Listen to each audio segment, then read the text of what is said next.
What the heck is Formula One? Pole position, strategy, yachts and parties, safety car, Ferrari. beautiful corners. Oh, right, okay. There's a car in front of you. Try and overtake it. Oh, I hate you so much. Hello, you fools. Welcome back to another Formula Fools podcast. I am David, your host, Yes. guru, No. expert. So, he's self-appointed. Okay. Good asterisk there. I'd say I'm a guru. I think I'm a guru. A lot of our fans would probably disagree. Yeah, that's fine. Nah, I mean, some of them agree. you got to have confidence in yourself, Disc. Yeah, exactly. If you don't, who will? Yeah. And the beautiful voice you're hearing next to me is Skin, Hello. who has showed up to this podcast losing a lot of weight, I must say. He looks chiseled and beautiful. I just don't think... I'll take the compliment, but I'm pretty sure I'm just wearing a baggier shirt that you've seen me in recently. We Skin. recorded a couple of weeks ago. I can't have lost that much weight. I watched a video. Obviously, I was paying so much attention to this because it's important about mewing. Okay. And you look like you've sorted your jawline out. Wow. I'm assuming it's just because you've lost weight. Yeah, well, I mean, I have lost some You also weight. weren't like crazy. You weren't fat or anything. Like you weren't overweight. You've just trimmed up. You're looking just lean as fuck. You say that, but according to BMIs, I was like obese. I was by definition obese. It's weird. But I've never considered myself a you've fat always had a lot of person. muscle though. Well, I mean, now that all the fat's gone, where is it? Where is it? Okay, Skin. Well, yeah, listen. You know, even now that I've lost all this weight, my BMI still says I'm overweight. That's crazy. I'm just not obese You anymore, look so skinny. that's good. You look skinnier than me. Yeah, well, I mean, I don't feel overweight. Like I run. What are you down to now, kilometers. like 85? I do marathons and things. 84. Yeah, Wow. yeah. Go Skin. So anyway, who knows? Yeah. So That's that's got nothing to Skin's do life. with- Yeah, yeah, that's that's- Skin's life out the way. Yeah, which has nothing to do with F1. No, So, but I mean, listen, we the can talk about that. audience love knowing about our fitness journeys. That's true. I'm sure. And if you're not here for our fitness journeys and it is your first time listening to this podcast, we don't always give Skin this much attention and love. This is the podcast where you can learn, ask questions. You can ask questions to me. I can ask questions to you sometimes. You never have answers for it, but I'll ask them anyway. It's an educational podcast where we're all here to just learn more about Formula One and the ever-changing weirdness that it is. So enjoy. Welcome. Yeah, absolutely. Probably the only tiny little bit of context to add, if it is your first time, is that Dave has obviously followed the sport his whole life and froths it, and I was introduced to it when I met Dave, and he talked about nothing else. So we went on a I'm on a learning curve. And we you went on a enjoyed it. Christmas party for a week, and I think I chewed your ear off for 4 days straight before you said, "Shall we just turn this into a podcast?" Yeah. Pretty much. Yeah. So we've got a lot to cover this week. It was obviously the Vegas Grand Prix. And when I say we've got a lot to cover, I mean, we haven't got that much to cover from on-track action, but we've got a lot to cover from the championship action. Well, yeah, anyway, we like to start things off in the podcast with a hot lap recap. The hot lap recap segment is basically my mate, Ryan. He summarizes what happened throughout the F1 race weekends, and he likes to deliver it in a nice, neat little package for you guys. So he does have a jingle for his little seg, and that sounds like this. The race is over. It's that time in the show for the hot lap recap. Let's go. Right, fools, your hot lap recap from Las Vegas, where the championship took a proper battering. The drivers were moaning about the track more than usual, and McLaren managed to get both cars chucked out for being too low. You couldn't make this stuff up. Right, let's start with the weather, shall we? Because the rain set the tone. Rain on Friday, torrential rain on Friday, rain on Saturday, and the track was greasier than a kebab shop floor at closing time. Yes, drivers were slithering about like Bambi on ice, and by the time we got to the race, everyone was just pretty much fed up, really. The track surface, which is basically a normal road, usually, with a bit of paint, was so slippery that even Max Verstappen was complaining. And you know, when Max is moaning about grip, you know it's bad. Now, the race kicked off with fireworks, okay? Lando on pole. He covered Max into turn one brilliantly, but then braked a bit late and he ran wide and handed the lead to Verstappen on a plate. And George Russell nipped through two to add insult to injury. So suddenly, Lando was in third. Now, Oscar Piastri, he had a nightmare start as well. He was clouted by Liam Lawson right at the off, and he dropped a couple of places, but managed to fight back pretty decently to 4th by the checkered flag. Before the disqualifications, that is. Okay, so Max won it, obviously. He was in a different league, wasn't he? Again, pulling away from Norris like Norris was just stuck in first gear. Lando was chasing hard. He even asked his engineer if he should go for it or settle for second. And his engineer said, yeah, go and get him. But it was pointless because Max was just gone. And then in the closing laps, Lando started lifting and coasting, backing off early on the straights to save his skid blocks from wearing out. And that is where the trouble started. Because after the race, the FIA found both McLarens had skid blocks thinner than a sheet of paper. The minimum depth is meant to be 9 millimeters, and McLarens were under that just. So, disqualified. That's it. Both of them gone. Norris loses his second place. Piastri loses his 4th. And suddenly the championship is wide open again. Now, McLaren's excuse, porpoising. That high frequency bouncing that we all know and love so much. It's caused by excessive contact with the ground, with the car. I'm sure, Dave, you're going to go into that in more detail. Now, they also found Mrs. McLaren accidental damage after the race that made the floors move a little bit more as well. Bit convenient that. However, the FIA did say that this was completely unintentional infringements of the rules. But rules are rules. The same thing happened to Hamilton in China, 23 USGP, and George Russell got done for being underweight in Belgium last year. That's his car, not just his body. So McLaren aren't the first people to suffer from this, but it is a massive blow to them and the championship. And the impact of it all is huge.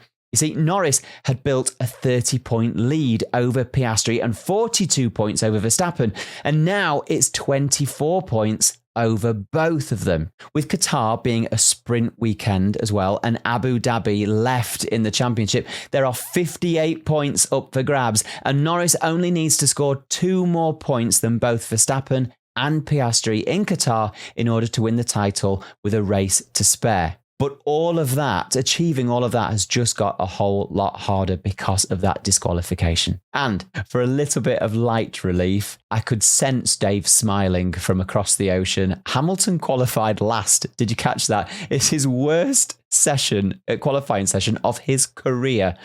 Dave, please calm yourself. I know you've enjoyed that one quite a lot. Now, during the race, he did make up places, and then he got stuck in the midfield, finished 8th after a penalty for track limits. So, after all of the disqualifications, the top 10 shuffled about a little bit, so this is how they finished. Verstappen, he kept the win. Russell came 2nd, Antonelli was 3rd, another podium for the rookie. Leclerc was 4th, Carlos Sainz finished with the Williams in 5th. Yes, Hadjar was 6th, Hülkenberg 7th, Hamilton was 8th, Ocon 9th, and the final Haas of Bearman came 10th. So, to wrap it all up, McLaren's double disqualification has thrown the championship wide open again. Norris still leads, but it's now a proper 3-way fight. Verstappen's back in it, Piastri's still there, and it's all going down to the wire in the Middle East. Next up, it is Qatar. A sprint weekend, maximum chaos, maximum points. This is where it could all get decided. That's your Hot Lap recap. I'm Ryan, reminding you that in F1, as in Vegas, even when you think you've hit the jackpot, it's only ever the house that's guaranteed victory. See you later. Where do you want to start, Skin? Qualifying question, I suppose, because that was fucking wild. That was the most interesting on-track action we had all weekend. That's not quite true. No, yeah, free practice was quite good as well. Turn 1 of the race was wonderful. Turn 1 was great. It was just that was it. Yeah. It was like an hour and a half of just nothing after that. Yeah. It was so fucking boring. But we'll get onto that in a minute. Yeah, exactly. Chronological order. Qualifying was before turn 1 of the actual race, and qualifying was. Fuck, I didn't know that. And qualifying was weird in that it didn't really seem to matter who was driving quickly or how the cars were set up or anything. It was essentially just a matter of who could get the last lap in. Yeah. Because the track was soaking. Yeah. But drying. Yeah, that's it. But drying really fucking slow. Right. So it was like every 5 minutes or so, it was just getting quicker. But it's just crazy because it's like you guys on We Got the Chocolates do a segment. I think it's based on a trend, death, taxes, and it's like at this point in the season, we can pretty much guarantee death, taxes, and Yuki Tsunoda's going to go out in Q1. Death, taxes, and Lewis Hamilton's going to qualify like shit.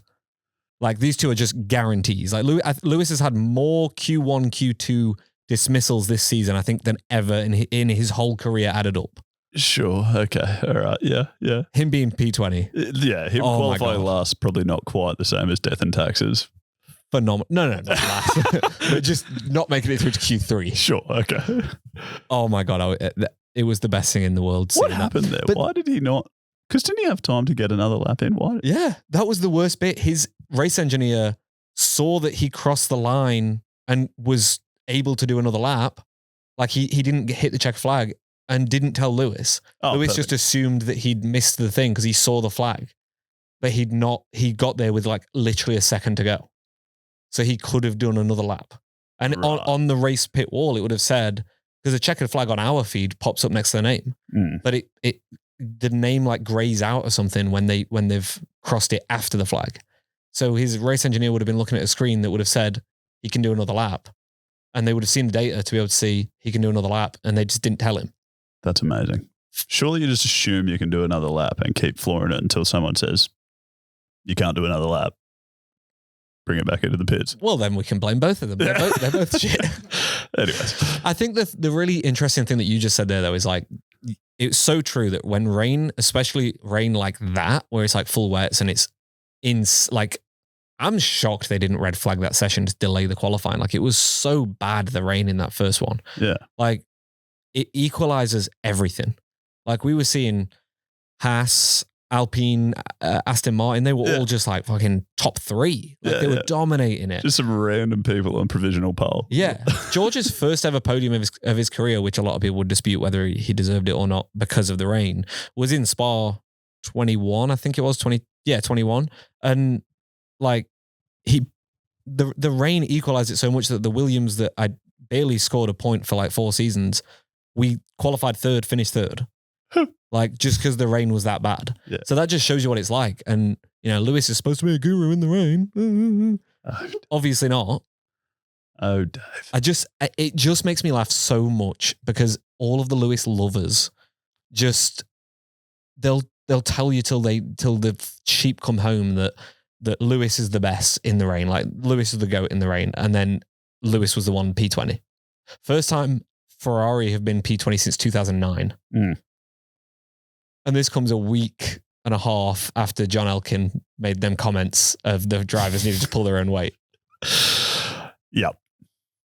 We weren't supposed to talk about Lewis till the second half, but I just can't not. Yeah. Okay. All right. Thanks. What else happened in qualifying, Skin? Well, probably the other thing that happened in qualifying was Oscar. I think the result for Oscar was a bit disappointing.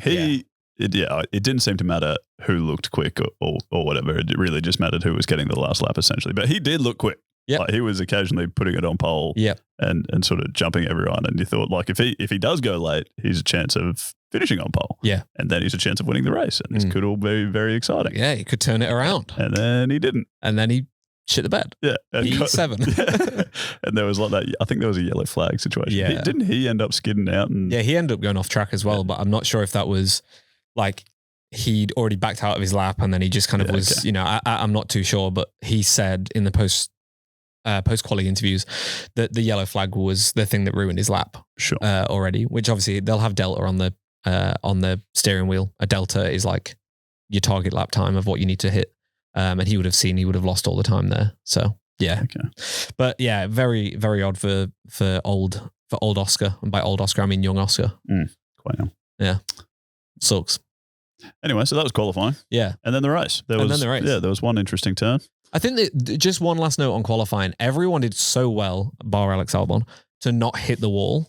But also Alex did really good to hit the wall and then fucking not cause a red flag. Like, that was a hard session. Yeah, sure. We've got, 6 rookies or 5 rookies, whatever it is on the grid. We've got the likes of Stroll on the grid. And we didn't see a single red flag. Like, that was very impressive. Yeah, it actually was nuts. Yeah. Yeah, it was very weird to watch. You kind of just assumed they were going to be crashes all the time, and then they weren't. Baku, we had like fucking 6 red flags in the qualifying, and it was dry. Yeah. And here, wet, no red flags. Blew my mind. Okay, fair enough. But yeah, the race. Turn 1 skin. What were you going to say? Well, turn 1 was chaotic. Like, everything happened. So obviously Norris lost the lead to Max. I think you looked a little bit rattled by Ryan saying his like covering off Max was brilliant, and it seemed not brilliant. Is that your opinion? What's your opinion of it? Yeah, it looks like he just screwed it up. Like he went super aggressively to cover off Max and then just forgot like, I have to brake before I get to the corner. Yeah. And it was one of the worst sort of defensive moves I've ever fucking seen. Okay. Like, it was so desperate.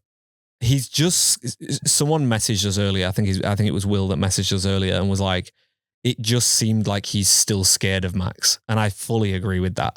Like, I think he's fucking terrified of Max because that was the most like, once he realized that he didn't have a good start, he was like, I'll just kind of like defend close to the wall. Max did good to back out of it and not lose his front wing under Lando's tire. And then, he just hit the brakes, had no fucking grip. Like, it's a green track. I don't know why he did that so aggressively. And then just lost 2 places because of it. Like, it was the most... I've spoken a lot this season about Lando not looking like a world champion. And this is the Lando we were seeing mid-season, where like he would make these really small mistakes that someone in his position shouldn't do. And he's better than that. He knows he's better than that. But like, it could have ended up so much worse. He could have done like what Lewis did in 21 in Baku, where he went straight on, would have had to do a U-turn and then could have ended up in P20. Like, he could have been at the back of the grid if he had gone just a bit deeper. Like a meter or 2 more, he would have had to turn all the way around. Like, it could have been so much worse than what it was. Just because of him just being a rookie in his defense. Just shit. Yep. But Ryan's a McLaren fan, so obviously he's going to fucking say that was a good defense. Okay, I see what you're saying. Yep. Okay. Well, I don't disagree with any of that. So yeah, that was chaos. Then Lawson drives into Piastri. Piastri loses 2 spots. That was chaos. Yeah. I think Lewis went up from 19th. He started 19th. I think someone started from the pits. Yeah. He went from 19th to 12th in like the first lap, pretty much. Crazy. So that was chaotic. And then just so much stuff happened. Bearman gained 4 spots in like the first corner. Yeah. And then I think you've got something you wanted to talk about where the track marshals nearly got cleaned up. That was good. And then probably the funniest thing I found was watching back Bortoleto's crash. Yeah. That was like he just forgot he was driving around other cars. Yeah. He just never braked. No. It was like he didn't know the corner was there. Yeah. He just kept driving. He's like he's on Mario Kart, just going into the first turn. It's like, I'll just use them to brake instead. It's like the weirdest thing. Fucking unreal. Like so he's wiped out Stroll, and I think both Alpines got spun around in amongst all that. Gasly definitely got cooked. Yeah. It was just a nuts start to the race. There was a video afterwards where Bortoleto went into the Aston Martin facility thing in the paddock and like said sorry to Stroll, and they had a good laugh about it and whatever. And Stroll seemed chill with everything, but it's like me and my girlfriend were sat watching it, and when we saw Stroll was on the little mini map, was like stationary, we were like, of course it's Stroll. And then they showed us a replay and we were like, actually it wasn't his fault. Yeah, that must have felt pretty foreign for him being on the other end of that. Yeah. But he took it well. Like, I think he knows he's going to have a fucking weapon of a car next year. So, it's 2 races left now. It's just ticking him off until preseason testing next year when he can drive his first ever Adrian Newey car. Yeah, it was shit. I think it was a rookie move from Bortoleto, and he'll learn from it, but it was fucking fascinating to watch. It really was. Norris and Piastri, disqualification. Oh, yeah. I'm really sorry. I've done this so out of sync. That's fine. I think I also screwed that up. We were meant to do that backwards. But it's fine. We can fix everything in an edit, Skin. That's exactly right. Will we, though, is the question. Wonderful question. We will find out. All right. Norris and Piastri got disqualified. What do you got for me, Dave? I don't really have a lot. I think Ryan covered it. Really well in his hot lap recap. They were illegal for the skid block. We spoke about this earlier this season with Lewis and Charles when they were both disqualified for the exact same thing. Like, it's a regulation. The FIA give you this skid block of titanium that has to sit under the car at the front and the rear. If your plank is too low and they wear down below 9 mil, then it's an automatic disqualification. Yep. Some people have been speculating, like, is this the Red Bull paying off the stewards again and like doing all this fucking stupid rumors? No, they check every car. Is the answer to that if you are actually thinking that could be true. Yeah, it's just a weird one. It's odd timing for the season. It makes sense now to why Lando was having to lift and coast so much towards the end of the race. But also that kind of shows me that like McLaren knew that this was coming. They must have known they were running low. Yeah. So yeah, that was probably one of my main questions is how would they have known that? Like, would they have been thinking that based on how they set the car up initially, or would they have data there about how thick the skid block is live as the race is going? How would they have known to tell Lando to lift and coast? Maybe it was even just a visual of like them watching it on TV and going like, our car is sparking more than every other car. Mm. Maybe we're running too low. Let's double check that in our like data, and then seeing because they can run like live analysis of like and simulations and things like that of what could happen. So maybe they ran something during the race and decided, let's just try and err on the safe side and slow him down a little bit. Right. So they can set the car up at a different height every race, can they? Yeah. And that presumably they do based on whatever conditions they're in. They'll pick whatever height they think is. Yep. Like downforce levels, which is affected by the altitude, the air thickness and things like that, can affect it. But also like the bumpiness of a track. Like if you're on an extremely bumpy track, street circuits usually, you would usually go for a higher ride height, so you're not going to bottom out as much. On smoother circuits like Spa, maybe Monza, things like that, you usually only bottom out during like the real fucking high speed corners. So you can kind of like go a bit lower and run the risk, but teams will always push the limits and always try and run as low as possible. Ryan said in his hot lap recap that they were porpoising quite a bit during the race, which I've not heard that, but if that's the case, then that's what they came out and said. That's what they've said. That's what they were blaming, is that they porpoised more than they expected, more than they did in the free practice sessions. Yeah, and things, and that caused it. So then that's interesting because they would have set up based on the free practice session, and if they then were porpoising more during the race, then something's gone wrong on the data, or something has just changed on the car because of the rain and things like that. Like maybe, I don't know, maybe the suspension's running soft. I really don't know what it could be that could have changed on it, but it's this late on in the season. It's very weird to see. You normally at this point, like when it happened to Ferrari, it was like, okay, they've changed their suspension over the Christmas break, like over the winter break for this new year of the car. Maybe they don't know it all that well, but for this late on in the season, you know your car very well. You know what your suspension is going to do. Mm-hmm. And porpoising, so I understand that's sort of when the car's like bouncing up and down as it goes, and looks a bit like a dolphin, I suppose, is where the term comes from. What sort of stuff causes porpoising? Why would they have had that? So on this era of F1 cars, we have the ground effect downforce. So all of the floor has all these special fins and like little side skirt things to be able to suck the car to the ground. So the way that porpoising works is when the air goes under the car, it like creates a mini like vortex kind of thing under the car, and the airflow under the car gets trapped within it. So then it creates this like pulsating motion of air being released out the sides, out the back of the car, and that creates like a if you've ever used a plunger, it creates that kind of like suction-y kind of thing, like effect with the air. So it's similar to that, where the air is just causing the car to jump up and down on its suspension.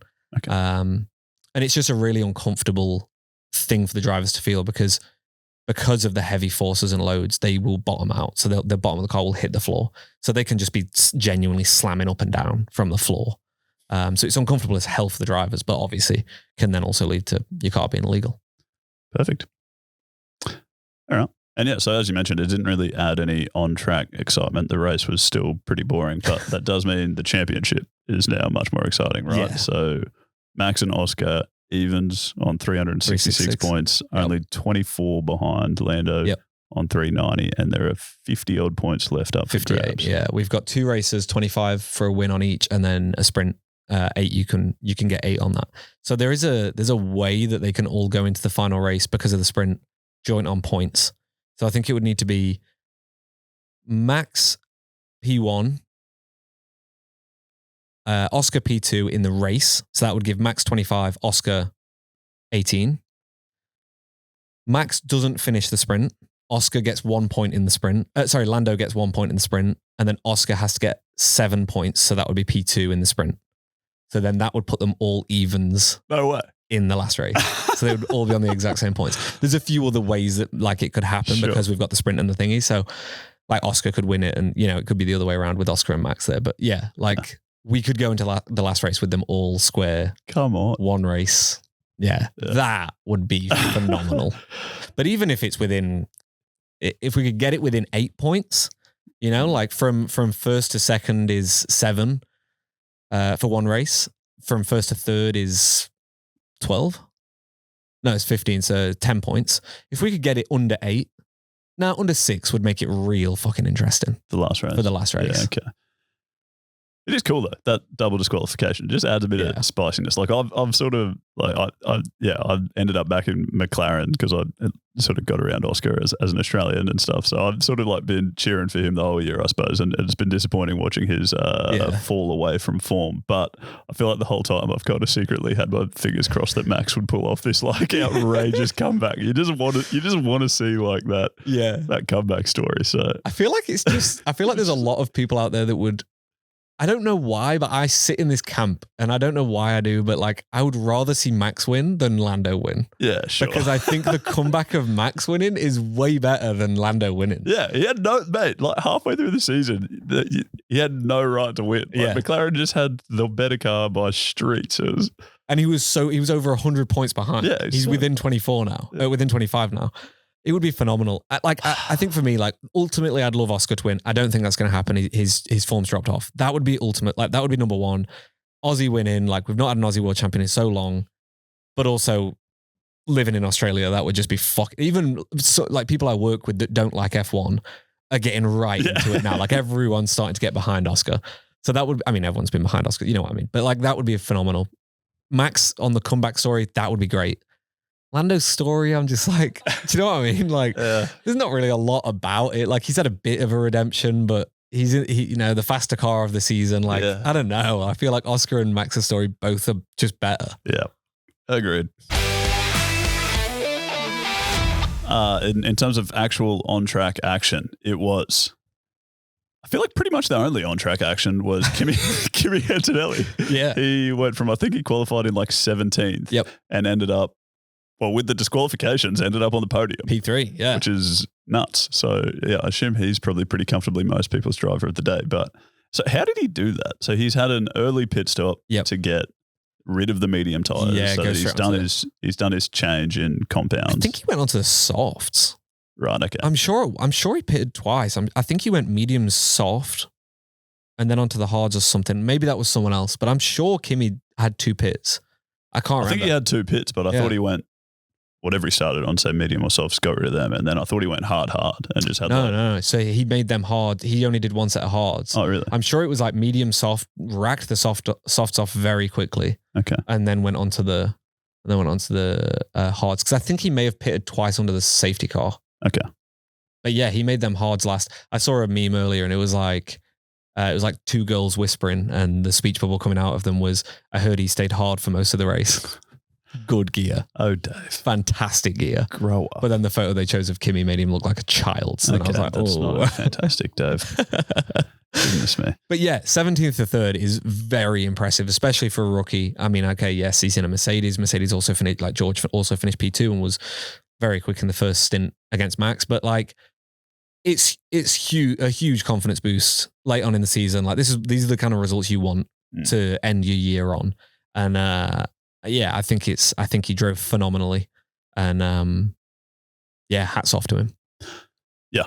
So why did that strategy end up being the best strategy? Like he after the race, he said something to the effect of, the tires started graining, then I got through the graining and found all this pace. And like watching the race, that was exactly what happened.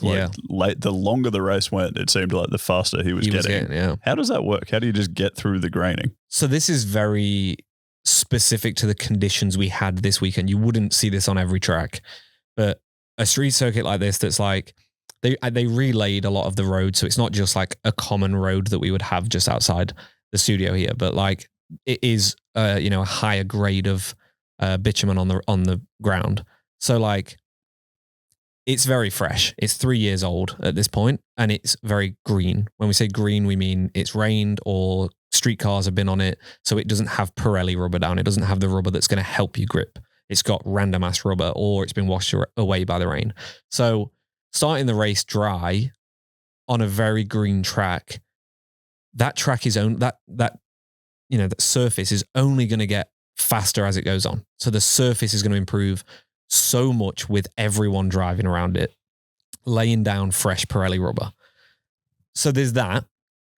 The time in which he pitted was like pretty good for him because he was quite far back. He then was at the back of the grid. So he was, like in qualifying, we said, if you were the last person to cross the line, you're going to be the fastest person most likely. Kimi was always the last person, or, he was at the back for quite a while, and it was only when everyone started pitting that he really started making them places up. So he was always getting the best performance of the track. As well as that, his fuel was dropping. And when your fuel drops, your car gets lighter, which puts less strain through the tires, which means you're going to go faster. So there's all of these like little things that added up to Kimi's tires lasting the way they did and getting faster the way they did, which could have happened to literally anyone. Like everyone could have been in the same boat. I think the thing that is so good or so impressive by Kimi is that no one saw that happening in any prediction. No one could, even during the race when I was like, Kimi's got a pit. Like we kept looking at the timing sheet and we were like, oh, Kimi, who was it? Like Kimi, Hulk and Hamilton, I think it was. We were like, yeah, but they all need to pit. And Kimi just never fucking pitted. That's the thing that's so impressive is like if he had to get off them because the graining never got better, he would have finished behind the Haas probably not even top 10. So like we wouldn't be saying that this was a guru thing. We'd be saying, 13th, 12th, whatever. Like good drive, but not good enough. But what is insane is that he made them tires last. And when like him saying that he got through the graining, he was helped heavily by the conditions, but there would have been no way of anyone predicting that was going to happen. Right. So they're just taking a bit of a gamble. They've taken a massive gamble and just gone, you know what, even if they had fucking lost pace in that last 10 laps and lost 5 positions and finished in, 8th or 9th or whatever, still better than getting no points. It would have still been a very good race for him, but it paid off. Like it went the complete other way and he just had fucking so much grip. And I think it was the same with Max and with, George pitted quite early as well on the mediums. He pitted like 8 or 9 laps before Lando and Max. And again, at the end, like he just still had pace. Like he was catching Lando with that lifting and coasting at the end. So like, yeah, it was very interesting because I think when George pitted, people said, oh, that might be a bit too early for that. But I think they were already seeing data from Kimi and going, actually, this tire is going pretty fucking well. Let's pit earlier and try an undercut. So yeah, it was great strategy, great thinking on the feet from Mercedes. I think they just fucking like balls to the wall. Like they just threw it at the wall and just fucking went for it. Mm-hmm. And I love it. Absolutely. All right. Tell me a bit more about these pit stop strategies. You've already mentioned Russell undercutting. I feel like I heard the commentators saying the track was like, should have been better to overcut on. Yeah. You wanted like, they were expecting you would want people to go longer in the first stint and stay out and try and overcut people. Yeah. And then they start talking about something I've literally never heard of. So I've heard of overcuts. I've heard of undercuts. Apparently, everyone was doing a delayed undercut. Yeah. What the fuck what is a delayed undercut? So I've never heard the term delayed undercut, but like I know as soon as they said it, I was like, I know exactly what they mean. Okay. But there's never been a term for it before. But like if you come out on fresh rubber, the tire blankets can only heat the tires to like 75 degrees or something like that. But the optimum temperature of tires, like we've spoken about this on the pod, is like 95 to 110 is your optimum. So you need to fucking heat them tires up quick. So the point is, and again, on a track that's green, on a track that's low grip, on a street circuit like this one, you're going to have on that first lap, you're going to have a period where them tires, like we saw, I think it was Lawson or Hadjar came out the pits and was weaving down the back straight to try and just get temperature in them. So you're going to have a period of time once you've come out the pits where your tires are cold. They're losing temp instead of gaining temp because they've not started to like soften and like be, trodden in and got that surface off them and things like that. So during that period, you're going to be slower. Easy, baby. you're going to be slower than what you were, what the car behind you is, because his tires have had a lap or 2 or 3 to rubber in. So you get this delayed undercut or whatever it was. What was it? Delayed undercut.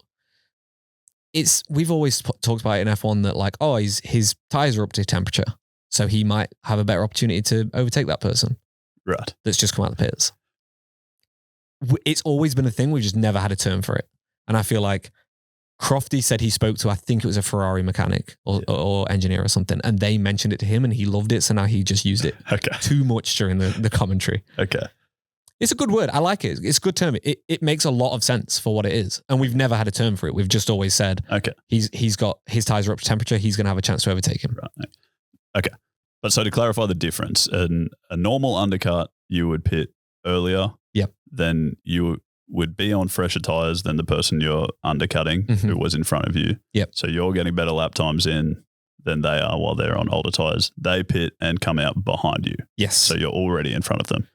Because you're banking there on the drop off of the older tire being significant. Okay. So you're undercutting, you're trying to pit first onto fresher rubber. You'll still have that delayed getting your tires up to temp. Sure. But the other person, the delay on your first lap versus their lap on older rubber, you're anticipating that drop off is more significant. So you can do a faster lap even though your tires aren't up to temp than what someone can on old rubber. Okay. Sure.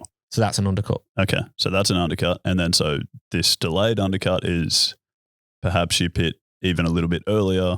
Their tires aren't quite falling off a cliff as much just yet. So your tires are coming up to speed. So you're not getting as quick a laps in. Yep. Then they do their pit stop and they come out in front of you. Yep.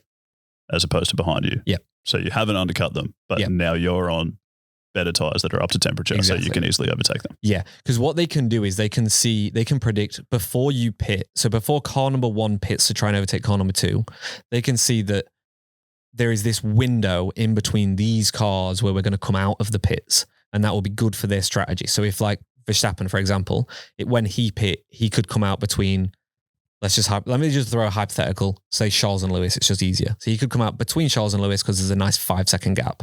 So there's some clean air ahead of him, and then the cars ahead will pit and he'll never kind of catch them and see them. So if he pits there, they'll also know, okay, if we pit now, that person, and then that person pits on the next lap or 2 laps later or whatever, they're probably going to come out around exactly where we are. So we might get a benefit of a second and be closer to that car ahead, but it's going to be touch and go. But what they're anticipating with this delayed undercut is that if we're around the same bit of tarmac, but we're behind, or we come out side by side, we're going to have temperature in our tires, and we value temperature in our tires above 1 lap fresher rubber. So they're valuing that more, and they're gambling with it. It's a risk, but I think at Vegas with the surface being what it is and the track being so green, I think we saw it happen quite a lot. So like it was obviously worth it. And then an overcut is the complete opposite of an undercut, where you would just, if Verstappen was to pit and Russell was trying to overtake him, he would just go fucking long as shit on that first stint, and he would extend his first stint, save his tires, and then have fresh rubber at the end for an overcut. You know what I'm saying? I know exactly what you're saying. Thank you. Did I make it more confusing or? No. Okay. No. I have a better understanding now. Good. So that's good. That's the idea of the show. That's the point of the show. Thank you, Dev. You asked about Russell steering issues. It's a complicated one, this. Is it? Yeah, because I don't really get it. No, neither. Okay, well, that's good. I feel like less of a fool then. Yeah. All right, let's talk about that. So Russell had, was complaining on the radio that he had steering issues. Yep. Which I think led to Norris getting back in front of him, sort of thing, because he had jumped into P2 in front of Norris at the start. Yep. Then started complaining about all these steering issues, and it sounded like something like a setup in the car or something. Like I would have thought, I don't fucking know. Someone didn't screw the steering wheel on straight or something. I don't know. Like the car's like fading to one side or something, and he's got to overcorrect it. I don't understand. But then by the end of the race, their explanation was that he'd been too aggressive trying to chase Max when he was in P2, right? And that caused their issues, which sounds like it would just cause tire degradation. Yeah, tire degradation can sometimes, if you've got an extreme camber on or like steering angle of your tires on one side of the car and not as much on the other, because some tracks that have got like a lot of left-handers, for example, you might want a little bit more camber angle, which is just where you angle the tire on the left than on the right. So you might have them where they're kind of set up like that. Okay. So like one's more extreme than the other. So then if you grain your tires too much on that one, it could cause a heavier steering feeling while you're turning. So it's rare that you would see it to the point where a driver would complain about it. George was complaining about it in qualifying as well. And he said afterwards, he doesn't know what it is. We're going to question whether we can take the car out of parc fermé to have a look at what the issue is. But I don't think they ended up doing that. So I don't know if they even got to the bottom of it before the race, but it was something he had in qualifying as well. So it would surprise me if that was the issue. Okay. Like, this seems a bit sus. That seems a bit of a deflecting. Again, I don't really know why they would want to deflect. They're quite far ahead of Ferrari now in the Constructors' Championship. So it's a weird one. It's a weird answer, but the way I looked at it was if he had it in qualifying, he had it in the race, potential hydraulic problem with his steering. Like they have hydraulic steering, just like we have on road cars for power steering and things like that. But like it was a potential like hydraulic problem or a potential electrical problem with the steering setup on the car. I don't imagine it was a tire thing. Okay. And as well, if it was a tire thing, changing tires would solve that. But we were still seeing him like not as fast at the end of the race than what he was at the beginning of the race. And he changed tires between them. So, True. Yeah. That's a bit of a bullshit answer from Mercedes, I think. Okay. Thank you, Dave. No dramas. Skip. All right. What do you got for me? Something about my favorite person on earth to slate, Lewis Hamilton. Oh. You see, I had to have the to slate in there. Yeah, okay. I was really expecting this to be Williams, but you have more. I've got some Williams stuff. More about Hamilton. I've got some Williams stuff. Wonderful. But I don't. Look, let's do the Williams stuff first. Williams. it was a story of two drivers. Alex just shit the bed all weekend. Yeah. Don't know what happened to him. He will want to get out of Vegas as fast as humanly possible. Yeah. Hit the wall in qualifying, was very unlucky. Let's face it, them conditions sucked. But like we saw a lot of people slide in. They didn't do it. Unfortunately, Alex did. And then just in the race, I'll cut him some slack. He had no radio for the entire race. So like he hit the back of Lewis. He couldn't tell them, hey, I've hit the back of Lewis. So he went in the pits to try and get a new front wing and new tires. They had no fucking clue that he'd broken his front wing because he got round there because it was quite close to the pits. He got round there. Did really they not quick. Watch the race?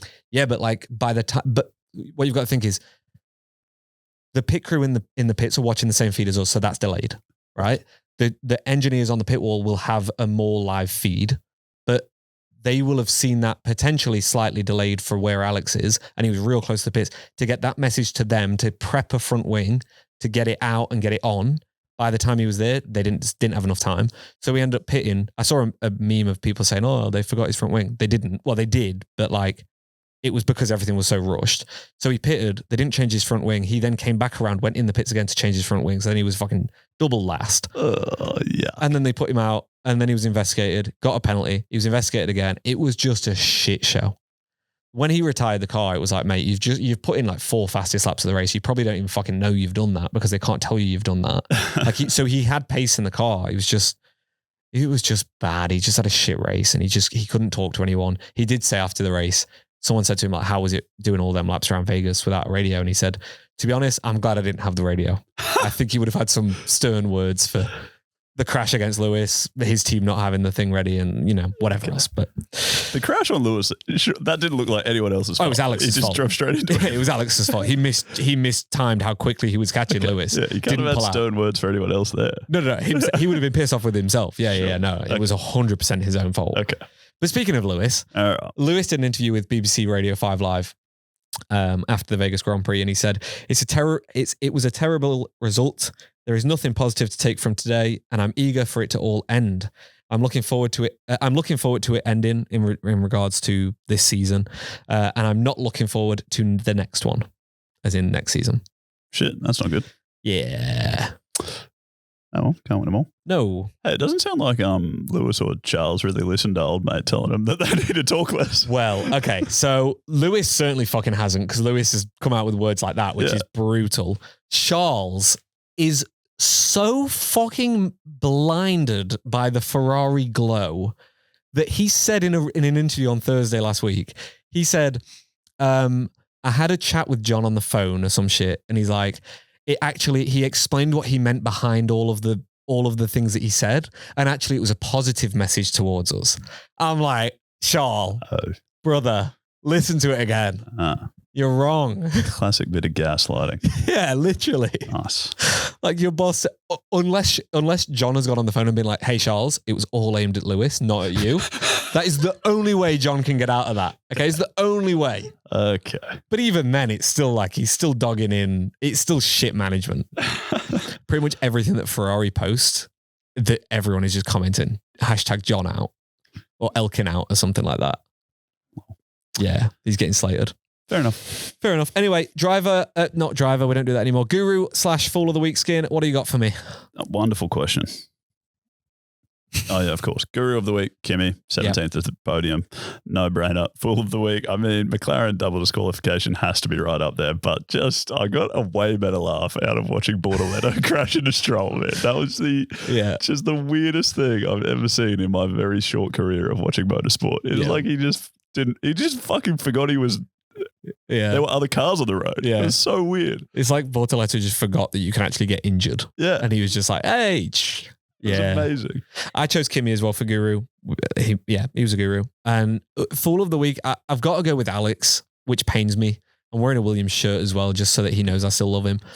Because Alex watches this every obviously. Week. Yeah, obviously. Yeah, he's not an idiot.